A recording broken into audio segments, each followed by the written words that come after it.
रात के 3 बज रहे थे। घना अंधेरा चारों ओर छाया हुआ था। कुत्तों का एक झुंड लार टपकाते सुजाता के पीछे पीछे चल रहा था। अंधेरे को चीरती हुई एक आवाज फिजा में घुली, जिसे सुनकर कुत्ते सहम गए। घुमा लो, पारा झुला लो, मुर्गी एलो देशे, बुलबुल एलो देशे, बुलबुल ते दान खींच, खाना देबो किसने, दान पुरा लो, पान पुरा लो। सुजाता ने अपनी बगल में एक टोकरी दबा रखी थी। उसका जला हुआ काला शरीर पहले से और भयानक हो चुका था। रात के आखिरी पहर में वो बंगाली लोरी गाती चली जा रही थी। टोकरी में एक नन्हा बच्चा लेटा हुआ था। वो सुजाता का मरा हुआ बेटा था, जिसे विश्वास ने अपने हाथों से उसके पेट से बाहर निकाला था। रात के 11 बज रहे थे। शिखा अपने 3 साल के बेटे ध्रुव के साथ खेल रही थी। खेल खेल में ध्रुव कहीं जाकर छुप गया था। ध्रुव, बेटा कहाँ हो तुम? इस तरह मम्मा को परेशान मत करो बेटा। मुझे ढूंढ के दिखाओ मम्मा, मैं तुम्हें ऐसे नहीं मिलूंगा। शिखा ध्रुव की आवाज सुनकर जान चुकी थी कि वो अलमारी में छिपा हुआ है। वो धीरे धीरे कदमों से अलमारी के पास पहुंची और उसे खोला। जैसे ही शिखा ने अलमारी खोलकर देखा, उसकी चीख निकल गई।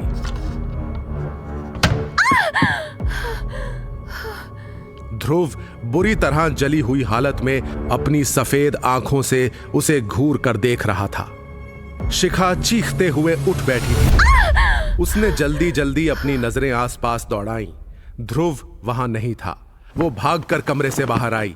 बाहर डाइनिंग टेबल पर ध्रुव अपनी दादी के साथ बैठा ब्रेकफास्ट कर रहा था। ध्रुव, तुम रूम से बाहर कब आए बेटा? मैं इसे ले आई थी शिखा। मैं इसके साथ जरा वक्त बिताना चाहती थी। शिखा अपनी माँ की बात सुनकर गुस्से से भर उठी। उसने ध्रुव को उसकी गोद से वापस ले लिया। माँ, आज की बात आप ध्रुव को बिना मुझे बताए मेरे रूम से बाहर लेकर मत आना। शिखा इतना कहकर दोबारा अपने रूम में चली गई। शिखा का यह बिहेवियर देखकर उसकी मां शॉक्ड थी। उन्हें समझ में नहीं आया कि अचानक ये शिखा को क्या हो गया। दूसरी तरफ शिखा ने ध्रुव को बेड पर बिठाया और उसकी आंखों में गौर से देखा। मम्मा, आप रो रहे हो?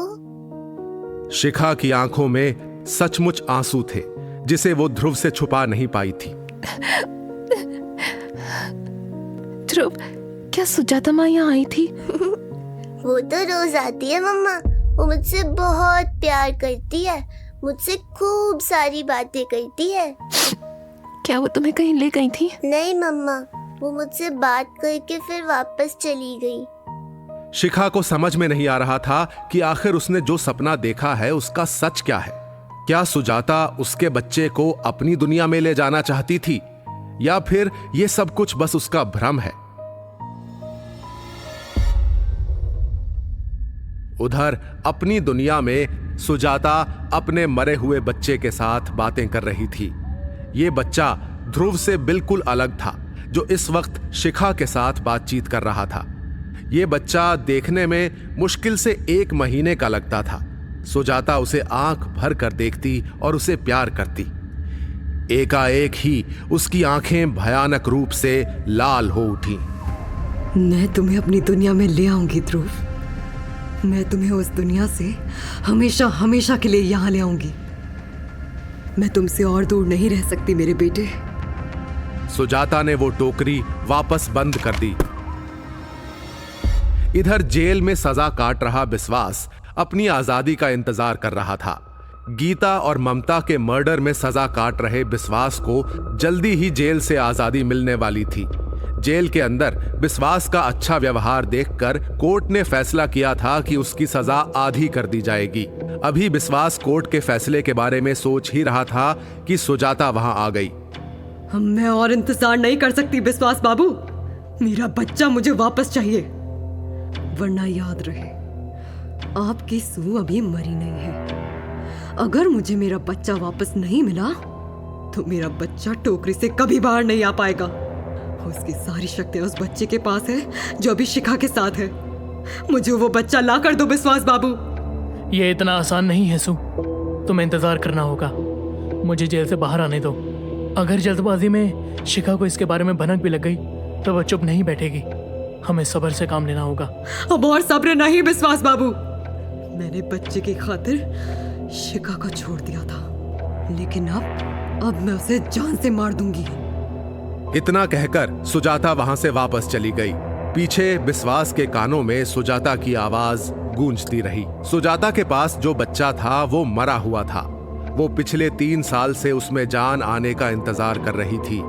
उस मरे हुए बच्चे की सांसें ध्रुव से जुड़ी हुई थीं। उसकी सारी शक्तियां ध्रुव में थीं। उन्हीं शक्तियों से सुजाता के बेटे को जिंदगी मिल सकती थी। जब सुजाता अपने बच्चे के साथ खेलती तब ध्रुव उसे महसूस करता, लेकिन सुजाता कभी भी ध्रुव को महसूस नहीं कर पाती। अब उसने ये फैसला कर लिया था कि वो ध्रुव को शिखा से छीन कर रहेगी। शिखा ने पिछली रात जो सपना देखा था उससे वो बेहद परेशान हो उठी थी। उसे डर लगने लगा था कि सुजाता उसके बच्चे से उसे छीन लेगी। इस बारे में जानने के लिए वो बाबा के पास लौट कर वापस आई। बाबा, क्या सुजाता मेरे बच्चे को मुझसे दूर ले जाएगी? वो मेरे घर छुप छुप कर क्यों आती है बाबा? नहीं शिखा, सुजाता चाहकर भी ध्रुव को अपने साथ कहीं नहीं ले जा सकती। अगर इसके लिए उसने ध्रुव को जान से मार भी दिया तब भी वो ध्रुव को अपनी दुनिया में नहीं रख सकती। जहां तक उसके छुप छुप कर ध्रुव से मिलने की बात है तो मैं तुम्हें बता दूं, सुजाता ने ऐसा कभी नहीं किया। वो ध्रुव से कभी भी मिलने नहीं आई। तुम्हें ऐसा क्यों लगता है शिखा कि सुजाता ध्रुव से मिलने के लिए आती है? ये आप क्या कह रहे हैं बाबा?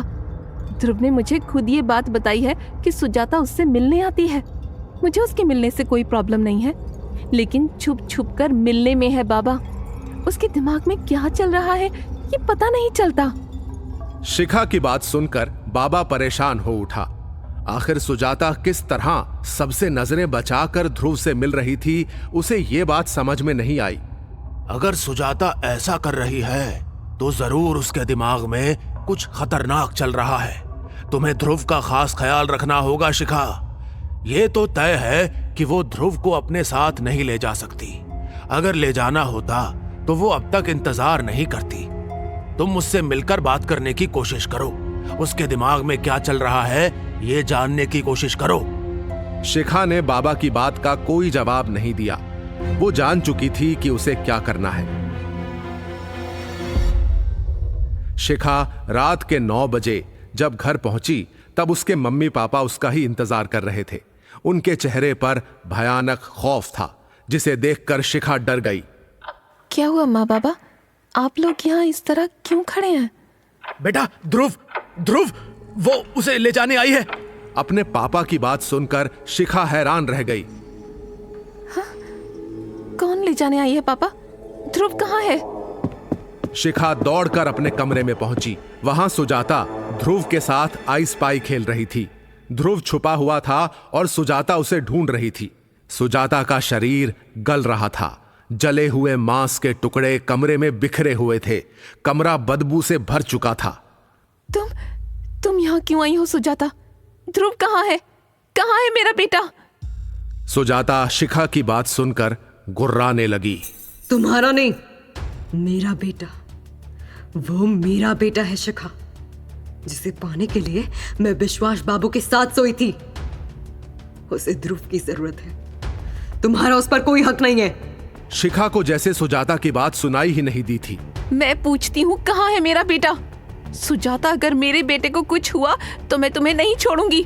मैं तुम्हें जलाकर भस्म कर दूंगी। पहले उसे ढूंढ कर तो दिखाओ। सुजाता ने शिखा को खुली चुनौती दे दी थी। वो ध्रुव को पूरे रूम में ढूंढने लगी। उसने बार बार ध्रुव का नाम लेकर उसे आवाज दी, लेकिन सामने से ध्रुव ने अपनी माँ को कोई जवाब नहीं दिया। शिखा अब रोने लगी थी। रोते हुए ही उसने ध्रुव को ढूंढना शुरू कर दिया। ध्रुव उसे कहीं भी दिखाई नहीं दिया। अपने बेटे को ढूंढ तो सकती नहीं तुम, देखभाल क्या करोगी? इसीलिए कह रही हूं शिखा, उसे मेरे साथ चुपचाप जाने दो। इसी में सबकी भलाई है। आखिर तुम ध्रुव को कहाँ ले जाना चाहती हो? तुम्हारी दुनिया में भला उसका क्या काम? मेरी दुनिया में ध्रुव की नहीं, लेकिन उसकी चलती हुई सांसों की जरूरत है।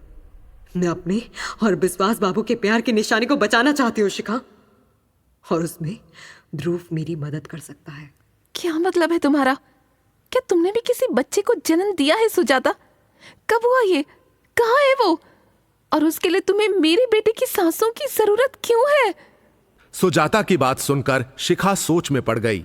उसे सुजाता की बातें समझ में नहीं आई थी। हाँ, मैंने भी विश्वास बाबू के साथ एक बच्चे को जन्म दिया था। मरे हुए बच्चे को जन्म दिया था मैंने। ध्रुव की वजह से मुझे मरा हुआ बच्चा मिला था।